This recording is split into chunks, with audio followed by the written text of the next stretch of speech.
What have I gotten myself into?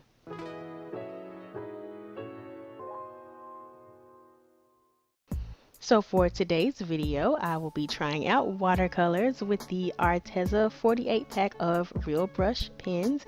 Now, before I get started, I just want to clarify this is not a sponsored video.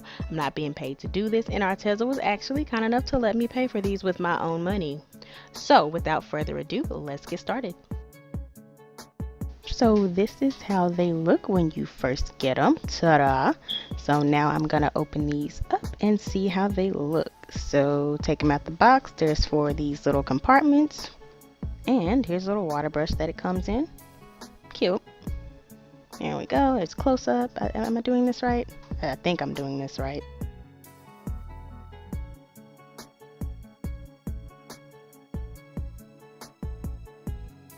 So just to give y'all a bit of insight, I'm a digital artist, meaning I use a drawing tablet and software to make things like this, and this. It is now 2019 and I haven't used traditional art on a regular basis since like 2009. So honestly, I'm a complete beginner and I really don't know what I'm about to do. Now comes the swatch test. So for each color, I'm doing one solid block with the brush pen and then a blended out block with the water brush. And let me just say, these colors are so pretty. Like, you can't really tell because I'm a shitty camera angle and really bad lighting, but they're far more vibrant and pretty in person. And as you can see, they blend really well. And let me just say again, I love me some pretty colors, and these are just gorgeous. Like, this video really does not do them justice. They're great. Now I want to see what happens when I actually attempt to color a sketch with these.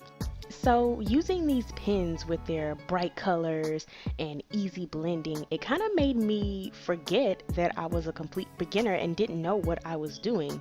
So the first mistake I ended up making was using way too much water and way too much color. It does not take all of that at all.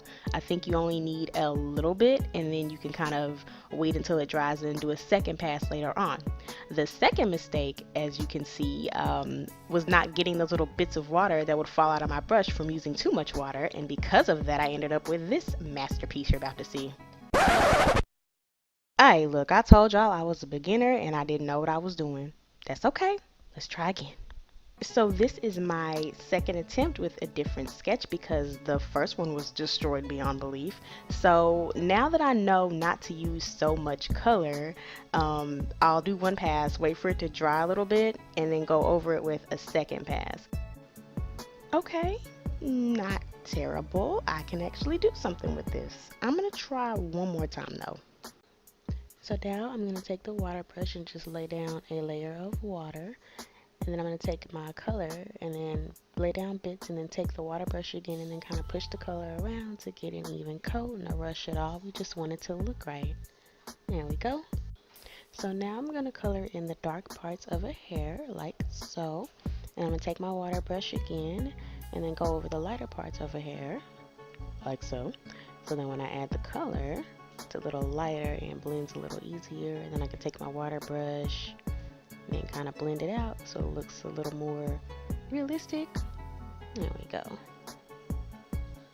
And now I'm going to add some shadows to her skin now that it's dried a little bit. So I got it on the side of her nose, her ears, her eyes in there, her eyebrows, the neck there, and then a little shadow there, hair cast. And I'm going to blend that out like so. Add some more color to her lips, and then add some shading to her hair with the same brush. There we go. And I'm going to add some more shadows, make it pop a little bit. And now I'm using my red pencil to go over the color with the lines. Originally I thought about using one of my black pens to do so, but then I thought better of it because I wanted to give the picture a softer look.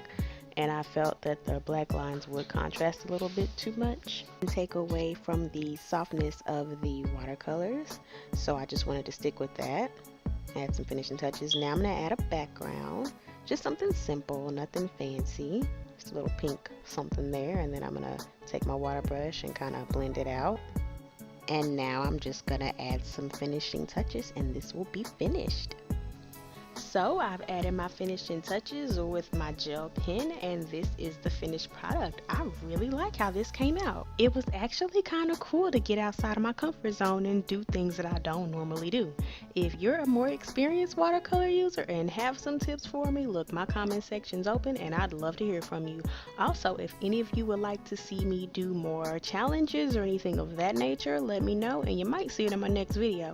Till then, thanks for watching and see you soon. Holla.